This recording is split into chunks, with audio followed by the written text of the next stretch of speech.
Assalamualaikum warahmatullahi wabarakatuh. Bertemu lagi dengan saya, Kiki Krisnasari, calon guru penggerak Angkatan 10 Kabupaten Lampung Utara. Pada kesempatan kali ini, saya akan mewawancarai 3 kepala sekolah tentang bagaimana cara pengambilan keputusan jika mereka mengalami dilema etika. Selamat menyaksikan. Assalamualaikum Bapak. Waalaikumsalam. Ya, bagaimana kabarnya Bapak hari ini? Alhamdulillah sehat. Terima kasih ya Pak sudah meluangkan waktu untuk menjawab beberapa pertanyaan Pak terkait tugas saya dalam calon guru penggerak Pak, tentang pengambilan keputusan nih Pak. Saya di sini akan mengajukan beberapa pertanyaan kepada Bapak tentang pengalaman Bapak selama menjadi kepala sekolah nih Pak. Pastikan selama Bapak menjadi kepala sekolah ini sudah banyak menangani kasus ya Pak, apalagi dalam dilema etika nih Pak. Untuk yang pertanyaan pertama ya Pak, selama ini bagaimana Bapak dapat mengidentifikasi kasus-kasus yang merupakan dilema etika atau rujukan moral nih Pak? Kalau dilema etika ya kita identifikasi dengan permasalahan itu apakah dampaknya dari yang berlaku, dampaknya itu bagaimana ke depannya. Jadi di situ kita secara etika apakah nanti kedepannya akan menjatuhkan si A atau si B, nah itu kita menjadi pertimbangan untuk menentukan dilemanya di situ. Apakah misalnya ini ada anak nggak naik kelas, lalu kelasnya laporan gimana Pak, kalau nggak anaknya nggak naik kelas nanti berhenti dan sebagainya. Ini kan suatu dilema ini. Betul. Nah jadi kita minta masukan dari guru-guru yang lain supaya anak tersebut tidak masuk sekolah. Jadi kita identifikasi dulu bagaimana permasalahannya ya Pak ya. Nah, lalu selama ini juga bagaimana cara Bapak menjalankan pengambilan keputusan, terutama untuk kasus-kasus di mana ada dua kepentingan nih Pak yang sama-sama benar atau sama-sama mengandung nilai kebajikan. Kasus yang sama-sama dua-duanya benar. Ya. Biasanya kasus ini tentunya kita harus identifikasi dua-duanya benar. Si A punya pendapat yang memang secara kenyataan ataupun di lapangan memang benar, diakui bahwa itu benar. Si yang satunya pun sama. Tetapi kita lihat kepentingan dari dua ini kira-kira karena dua-duanya benar, yang kita ambil pertengahan. Kita ambil kesimpulan dari dua-duanya tidak menyatukan satu sama lain karena memang pendapat dari masing-masing kan benar. Jadi diambil titik tengahnya, walaupun dua-duanya sama-sama benar, pasti ada yang paling lebih diutamakan ya Pak ya. Yang urgentnya yang mana? Yang urgent yang paling wajib untuk didahulukan yang mana gitu ya Pak ya. Lalu langkah-langkah apa Pak? Langkah-langkah seperti apa atau prosedur seperti apa yang biasanya Bapak lakukan dalam menangani kasus untuk selama ini? Nah, sebetulnya tentunya kasus kita musyawarah ya, pasti kita tidak bisa mengambil keputusan sendiri. Tentunya kasus yang ada misalnya berkaitan dengan siswa, tentunya kita akan panggil wali kelas, panggil BK, panggil kesiswaan, kita panggil anaknya juga supaya jelas permasalahan di mana. Jadi dengan banyak kepala tentunya banyak masukan keputusan yang diambil itu tidak salah. Jadi Bapak melakukan dengan cara musyawarah dengan anggota-anggota di sekolah ya Pak, terutama dengan waka, BK, wali kelas dan sebagainya ya Pak ya. Hal-hal apa saja yang selama ini Bapak anggap efektif menurut Bapak dalam pengambilan keputusan pada kasus dilema etika? Dilema etika yang paling efektif tentunya karena kita dilema ini kan karena memang dua-duanya benar sih sebenarnya ya. Si A ini kalau nggak ini benar dan pengambil keputusan ya. Hal yang paling efektif kan tentunya kalau saya mengambil keputusan mana yang berpihak, berpihak kepada kalau memang bersangkutan yang berpihak pada murid, tentunya itu yang keputusan yang akan kita ambil. Tapi kalau sama-sama dengan antara guru, tentunya kita lihat dulu mana yang keputusan ini, dilema ini yang tidak merugikan semua orang. Kalau dari segi siswa, tentunya kita akan berpihak pada siswa. Jadi tidak ada pihak yang dirugikan dalam pengambilan keputusan gitu ya Pak ya. Kemudian Pak, hal-hal apa saja yang menurut Bapak menjadi tantangan dalam pengambilan keputusan, Pak? Tantangannya tentunya ada beberapa pihak pasti tidak puas dengan keputusan yang diambil. Kemudian mungkin ada beberapa pihak tantangannya dia ngomong di mana ya, di luar yang enggak. Nah itu tentunya tantangan pengambilan keputusan. Memang keputusan yang tidak memuaskan seseorang tentunya akan berdampak ya, berdampak kepada ya pengambil keputusan. Nah itu memang tantangan yang memang kita harus ambil, resiko apapun ya tetap harus kita hadapi. Menurut saya memang dalam setiap pengambilan keputusan ya pasti ada tantangan ya Pak, tantangan tersendirinya. Dan selanjutnya Pak, apakah Bapak memiliki sebuah tata kelola atau jadwal tertentu dalam penyelesaian sebuah masalah, terutama dalam kasus dilema etika Pak? Misalnya kayak, apakah Bapak selalu menyelesaikannya di tempat atau Bapak memiliki jadwal-jadwal tertentu untuk menyelesaikannya? Kalau dilema etika, kalau memang itu dirasa harus diselesaikan, jadi nggak perlu ada jadwal ya, karena sifatnya, apalagi sifatnya urgent. Jadi ketika masalah itu datang di waktu itu ya kita selesaikan. Jangan sampai ditunda-tunda. Iya, jadi dilihat dulu dari kasusnya ya, Pak. Kalau misalnya memang urgent ya bisa diselesaikan di tempat, tapi kalau memang mungkin melibatkan oknum luar, mungkin ya baru kita jadwalkan. Ya, mungkin dijadwalkan dulu ya, Pak ya. Ya. Lalu Pak, apakah Bapak ada seseorang atau faktor-faktor apa yang selama ini mempermudah Bapak dalam pengambilan keputusan? Dalam mengambil keputusan tentunya adalah kita kan punya staff ya, punya wakil, tentunya masukan dari mereka, dari guru-guru yang senior juga, itu kan menjadi pertimbangan ya, pertimbangan kita mengambil keputusan. Jadi tidak langsung dari saya sendiri, jadi kan ada pertimbangan yang senior, kemudian waka-waka bagaimana dengan kasus seperti ini, nanti pendapat mereka seperti apa, kemudian guru-guru yang sudah senior seperti apa, jadi baru kita ambil keputusan yang tepat. Oke. Jadi walaupun Bapak kepala sekolah, keputusan ada di Bapak, tapi Bapak tetap masih bertanya ya Pak, maksudnya masih musyawarah untuk minta pendapat dari elemen-elemen yang ada di sekolah ya Pak ya. Nah pertanyaan terakhir nih ya Pak ya, dari semua hal yang telah Bapak lakukan tadi atau Bapak sampaikan itu, hal apa sih yang bisa Bapak petik dari pengalaman yang sudah terjadi selama Bapak menjadi kepala sekolah?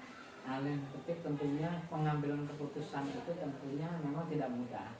Kita tidak mudah langsung gitu keputusannya. Tapi kan harus banyak pertimbangan kepentingan di situ. Apakah kepentingan ini nanti kalau keputusan A akan berdampaknya seperti apa, B seperti apa. Jadi rangkaian pengambilan keputusan itu banyak pertimbangan. Jadi tidak asal-asal, walaupun kasus itu harus segera selesaikan hari itu juga, tapi pertimbangan yang lain pun tetap harus kita dengarkan gitu. Jadi walaupun pengambilan keputusan di hari itu untuk jangka panjangnya harus kita pertimbangkan ya Pak. Misalnya ketika kita mengambil keputusan A, apakah dampak yang akan terjadi gitu ya Pak ya. Ya baiklah Pak, cukup sampai di sini pertanyaan yang saya ajukan ke Bapak. Terima kasih sudah meluangkan banyak waktunya. Semoga saya bisa belajar dari banyak pengalaman yang sudah Bapak sampaikan ya Pak.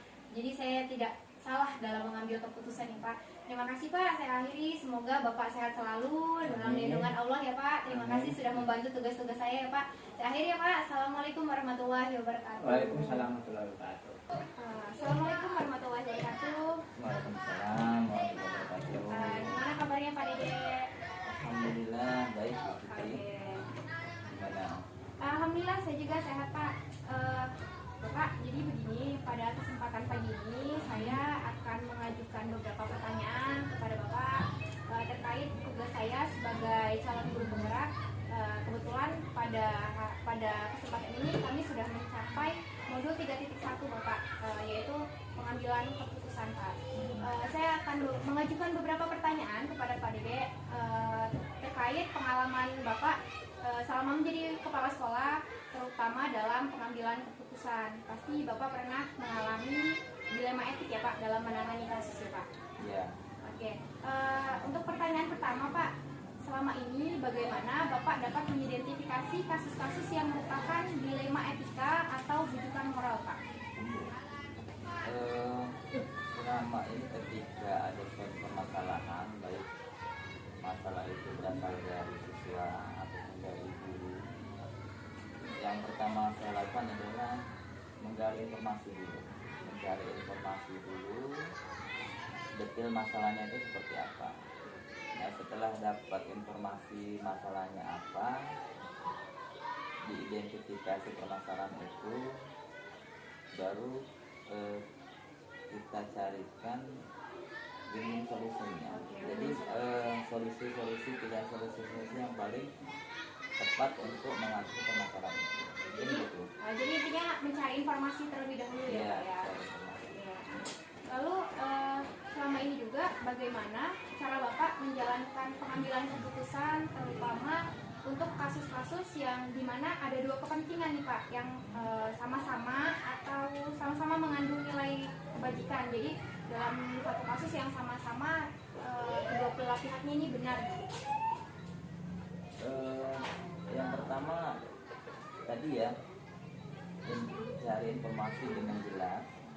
Jadi misalnya nih ada anak yang setiap hari datang terlambat,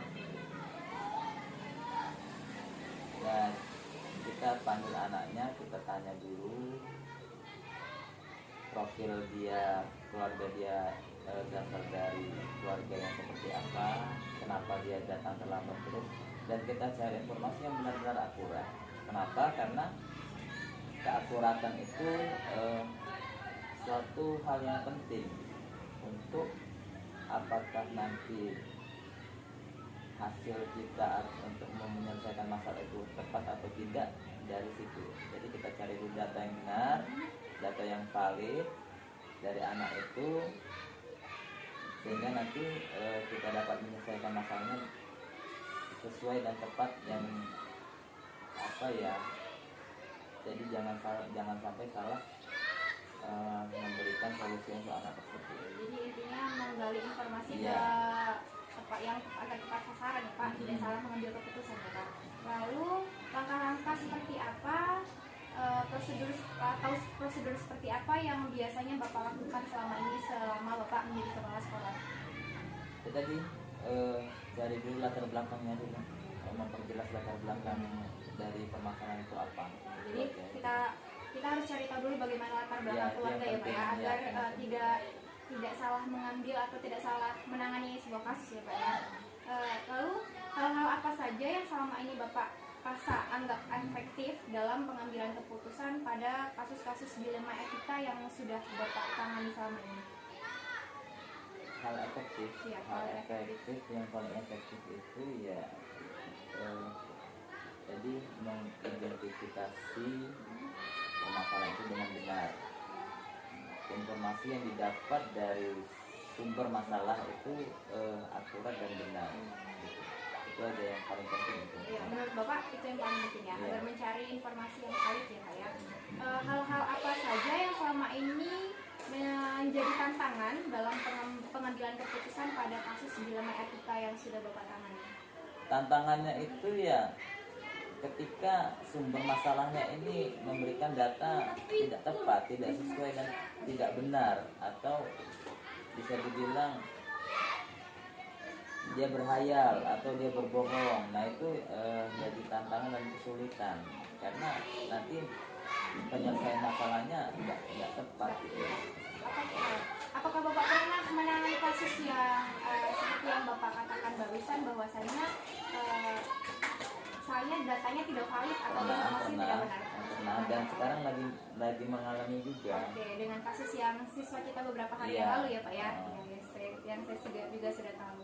Lalu apakah Bapak memiliki sebuah katakala atau jadwal tertentu dalam sebuah penyelesaian kasus dilema etika? Misalnya apakah Bapak langsung menyelesaikannya di tempat atau memiliki jadwal tertentu untuk menyelesaikannya, atau bentuk prosedur seperti apa yang sudah dijalankan?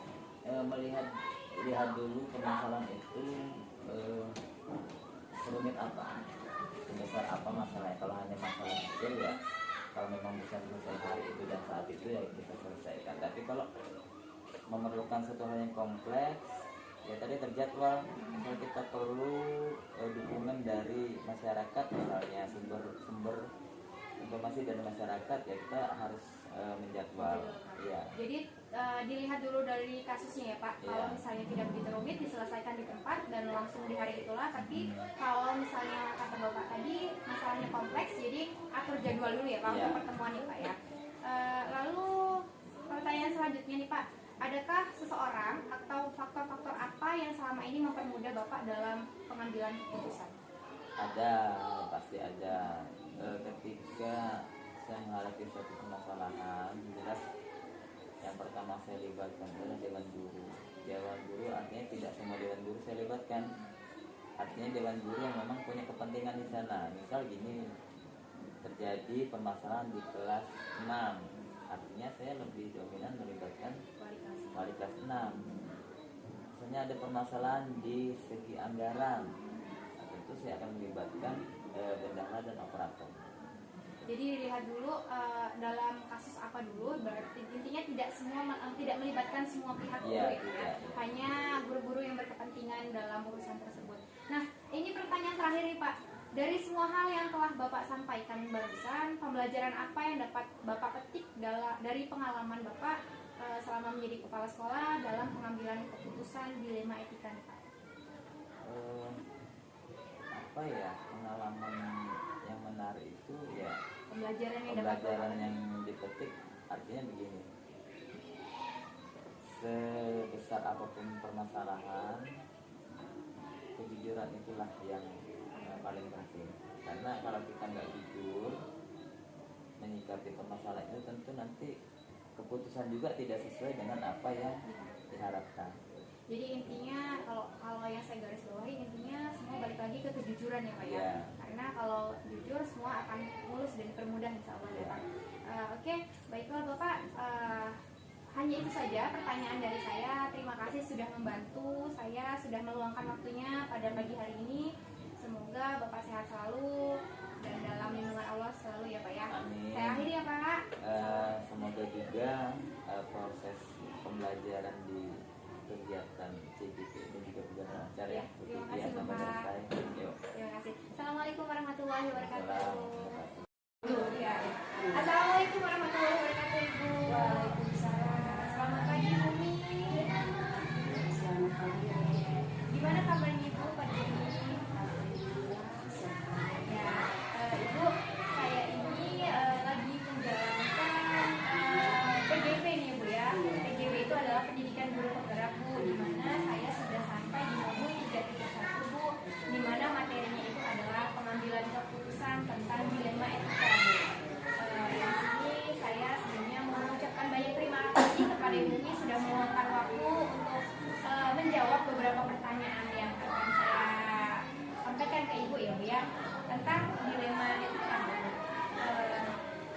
Ibu kan sudah lama nih jadi kepala sekolah, pasti saya yakin sudah banyak sekali pengalaman yang sudah Ibu lalui ya menjadi kepala sekolah ya Bu ya. Pertanyaan pertama ya Bu ya, bagaimana Ibu dapat mengidentifikasi kasus-kasus yang merupakan dilema etika atau rujukan moral? Yang jelas, kita menyelesaikan masalah kasus dilema ini sebetulnya yang tentu kita harus memahami dulu sejauh apa kasus yang harus kita selesaikan. Mungkin dilihat kalau kasusnya seperti apa, yang harus kita selesaikan seperti apa, yang kita pertimbangkan seperti apa. Jadi intinya dicari tahu dulu, kita cari informasi dulu permasalahannya seperti apa agar tidak salah gitu ya. Selama ini bagaimana cara Ibu menjalankan pengambilan keputusan, terutama untuk kasus-kasus di mana ada dua kepentingan Ibu yang posisinya sama-sama benar dan sama-sama mengandung nilai kebenaran. Kita harus lebih tahu, lebih memahami dulu kasusnya seperti apa. Yang jelas, kalaupun itu sama-sama baik, kita pandang baik di sisi baik, ya kita harus mengambil keputusan mana yang lebih baik dulu yang harus kita jalani, terus mana yang harus agak dipertimbangkan dulu untuk keputusan yang harus kita selesaikan. Contoh misalnya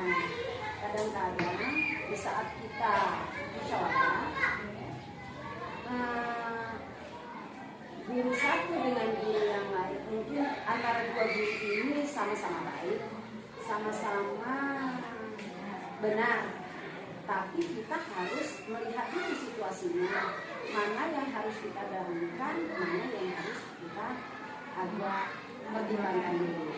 Jadi dilihat dulu yang mana yang kepentingan yang untuk diutamakan dan mana yang disampingkan dulu Iya, gitu ya. walaupun harus sama-sama kita jalani. Jalani. Oke. Langkah-langkah atau prosedur seperti apa yang biasa Ibu lakukan selama ini untuk menangani kasus seperti dilema etika ini?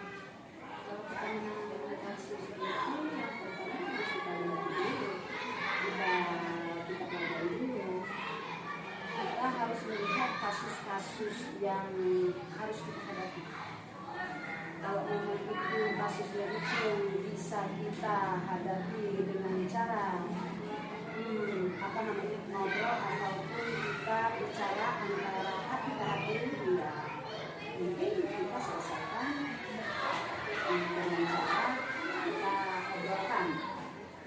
Kalaupun itu kita melihat kasus yang dihadapi itu agak berat ataupun masih harus dipertimbangkan, mungkin kita harus menyelesaikannya dengan cara mungkin melihat situasi. Jadi intinya langkah-langkah seperti apa yang akan diambil tergantung dari situasi dari masalah yang menghadapi gitu ya. Nah, selama ini juga hal-hal apa aja sih yang Bapak yang Ibu anggap efektif dalam pengambilan keputusan yang Ibu rasa efektif nih dalam untuk menangani kasus-kasus ini? Iya.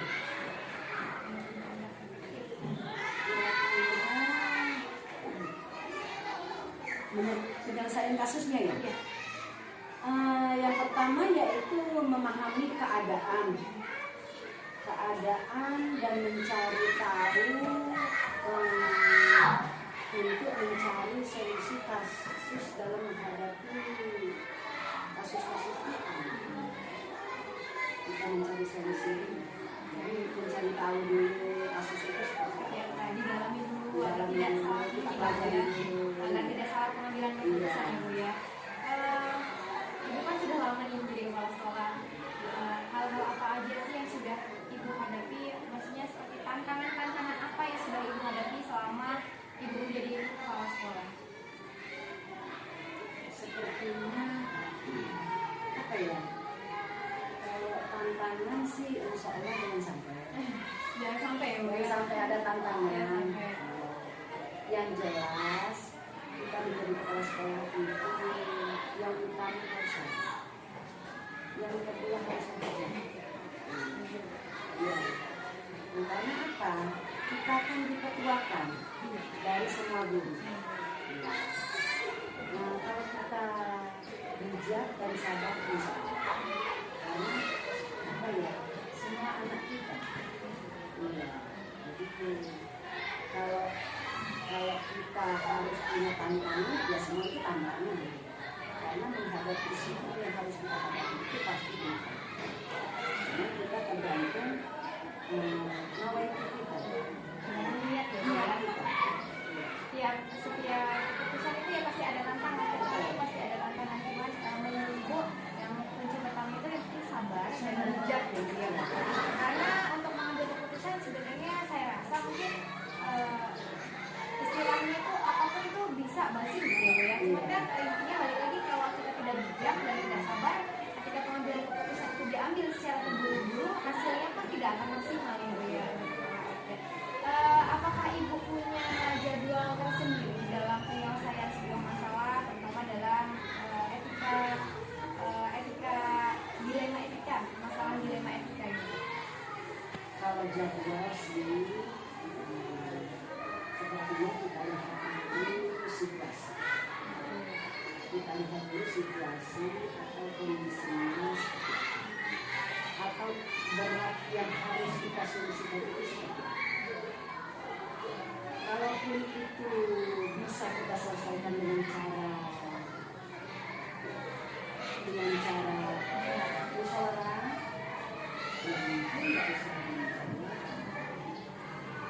Kalau misalnya permasalahan itu kita anggap berat, mungkin kita mencari solusinya itu harus lebih dipahami lagi ya terjadwal ya. Oke, terjadwal ya. Jadi kalau yang saya ambil dari apa yang Ibu sampaikan, intinya kalau masalah itu tidak urgent ya Bu ya, bisa diselesaikan di tempat dan dalam waktu yang sama, bersamaan gitu ya Bu. Tapi kalau misalnya apa ya, permasalahan ini misalnya menyangkut orang luar atau ada oknum-oknum tertentu, mungkin Ibu harus membuat jadwal tertentu untuk penyelesaiannya gitu ya. Kalau yang saya tangkap tadi seperti itu, seperti itu ya Bu ya. Lalu ketika Ibu menyelesaikan sebuah masalah, adakah seseorang atau faktor-faktor yang selama ini mempermudah Ibu dalam pengambilan keputusan? Ya, yang pertama ada kita lihat dulu musyawarah. Kalau misalnya keadaan atau faktor yang harus kita selesaikan itu di ruang sekolah, kita perlu bantuan dari guru. Jadi kita perlu bantuan dengan pemikiran. Tapi kalau itu sudah di luar sekolah, mungkin kita harus memberikan bantuan ya apa yang lain ataupun masyarakat lingkungan sekolah. Jadi tetap melibatkan guru ya Bu ya, walaupun di sini memang Ibu sebagai kepala sekolah, tapi ketika pengambilan keputusan tetap bertanya kepada rekan-rekan guru ya Bu ya. Saya rasa cukup sih Bu pertanyaan yang sudah saya ajukan ke Ibu. Semoga saya bisa belajar nih sama Ibu nih tentang pengambilan keputusan. Intinya yang saya katakan tadi itu yang sabar dan bijaksana, intinya tidak pilih kasihan berat sebelah ya Bu. Semoga ketika nanti saya menjadi seorang pimpinan, saya bisa bijak dan sabar seperti Ibu nih ya Bu ya. Ya, terima kasih Bu sudah meluangkan waktu untuk saya. Semoga Ibu sehat selalu dan bahagia selalu pastinya. Selamat ulang tahun Ibu, hari ini ulang tahun ya. Sama-sama. Terima kasih ya Bu.